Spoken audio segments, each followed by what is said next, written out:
Chennai stadium হতাশ করেনি কোনো দলকে। 150 রানের আগেই 6টি উইকেটের পতন ঘটে ভারতের। বাংলাদেশি পেসার হাসান মাহমুদ তিনি আলো ছড়িয়েছেন, কিন্তু শেষ দিকে এসে আবারও সাফল্য পেল ভারতীয় দল। রবিচন্দ্রন অশ্বিন তিনি তুলে নিয়েছেন প্রথম সেঞ্চুরি। এছাড়াও প্রথম টেস্টের প্রথম দিনে বাংলাদেশ এবং ভারতের সাফল্য ও ব্যর্থতা নিয়ে বিস্তারিত থাকছে প্রতিবেদনে। চেন্নাই যেন কাউকেই হতাশ করতে চাইল না। একই দিনে দু দলেরই সাফল্য ও ব্যর্থতার গল্প লেখা হলো এই স্টেডিয়ামে।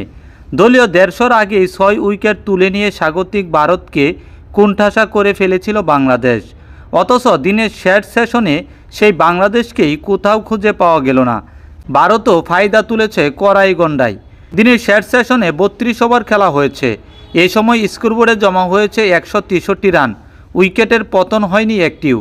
144 রানে 6 উইকেট হারিয়ে ফেলা ভারত আর কোনো উইকেট না হারিয়ে 339 রানে দিন শেষ করেছে রবিচন্দ্রন অশ্বিন ও রবীন্দ্র জাদেজার দুর্দান্ত ব্যাটিংয়ের সুবাদে।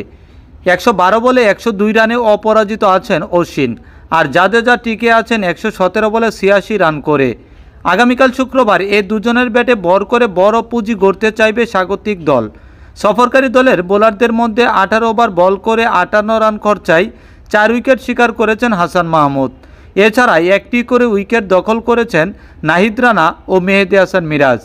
চেন্নাইয়ে প্রথম 2 সেশন সমর্থকদের নীরব করে রেখেছিলেন বাংলাদেশি পেসার হাসান মাহমুদ। একে একে রোহিত কোহলিদের সাজঘরে পাঠানো হয়। ঘরের ছেলে অশ্বিন হয়তো নিজ দেশের সমর্থকদের মনোবেদনা বুঝতে পেরেছিলেন। শেষ সেশনে ব্যাট হাতে জাদেজাকে সঙ্গে নিয়ে ওয়ানডে মেজাজে ব্যাটিংয়ে তুলে নিয়েছেন সেঞ্চুরি। 2021 সালে ইংল্যান্ডের বিপক্ষে চেন্নাইয়ে সেঞ্চুরি পেয়েছিলেন অশ্বিন। 3 বছর পর ঘরের মাঠে আবারও টেস্ট খেলতে নেমেই সেঞ্চুরি হাঁকালেন। টেস্ট ক্যারিয়ারের 6ষ্ঠ সেঞ্চুরি। সেই সঙ্গে রবীন্দ্র জাদেজার সঙ্গে রেকর্ড জুটি করে দলকে বড় পুঁজি এনে দিলেন তিনি। 227 বলে অপরাজিত 195 রানের জুটি গড়েছেন এই দুজন। এর মধ্যে বেশ কয়েকটি রেকর্ডও ভেঙেছে এই জুটি।